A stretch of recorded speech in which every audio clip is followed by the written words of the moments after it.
नमस्कार, तुमच्या सर्वांचं स्वागत करतोय आपल्या या चॅनलवर. मित्रांनो, आपल्या सर्वांना माहीत आहे RSSचे जे लोक आहेत किंवा भाजपचे जे लोक आहेत ते नेहमीच डॉक्टर बाबासाहेब आंबेडकरांचा अपमान करत असतात.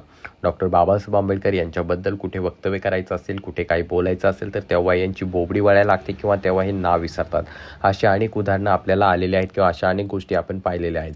तर त्याचीच प्रचिती पुन्हा एकदा महाराष्ट्रामध्ये घडली आणि त्यानंतर बाळासाहेब आंबेडकर अतिशय मोठ्या प्रमाणात आक्रमक झालेत.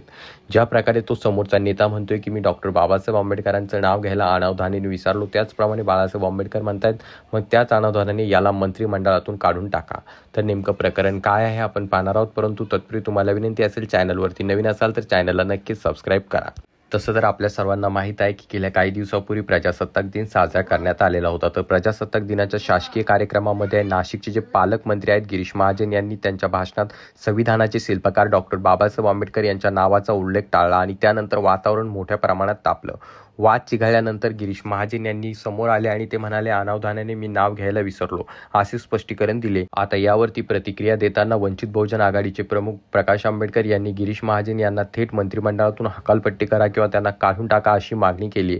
अनावधानाने नाव घ्यायला विसरला तसंच अनावधानाने मंत्रिमंडळातून काढून टाकण्यात यावे अशी मागणी किंवा अशी टीका जी आहे बाळासाहेब आंबेडकर यांनी केली.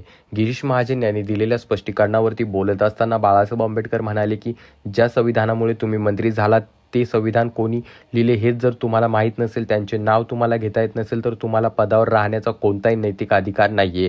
अशा प्रकारची टीका करत बाळासाहेब आंबेडकरांनी पदाचा राजीनामा देण्याची मागणी केलेली आहे. समोर बोलत असताना बाळासाहेब आंबेडकर असं देखील म्हणाले की राष्ट्रीय स्वयंसेवक संघ देखील निशाण्यावरती त्यांनी घेतला. ते म्हणाले की RSSचे नेहमीच जे आहे दुतोंडी भूमिका घेत असतो. एकीकडे आम्ही बाबासाहेबांना मानतो असे म्हणायचे आणि दुसरीकडे त्यांच्या विचारांना विरोध करायचा, कृतीतून ते दाखवून द्यायचे. हिंदू कोड बिलाला सर्वात आधी विरोध जर कोणी केला असेल तर तो RSSनीच केला होता. मनुस्मृतीने महिलांना हिंदू धर्मात कोणताही अधिकार दिला नव्हता, ना मालमत्तेचा, ना वैयक्तिक, ना स्वतःच्या शरीराचा. हे सर्व अधिकार डॉक्टर बाबासाहेब आंबेडकरांच्या संविधानाच्या माध्यमातून त्यांना मिळालेले आहेत आणि आज त्यामुळेच एक महिला अधिकारी ज्या आहेत जाब विचारण्यासाठी समोर आलेले आहेत.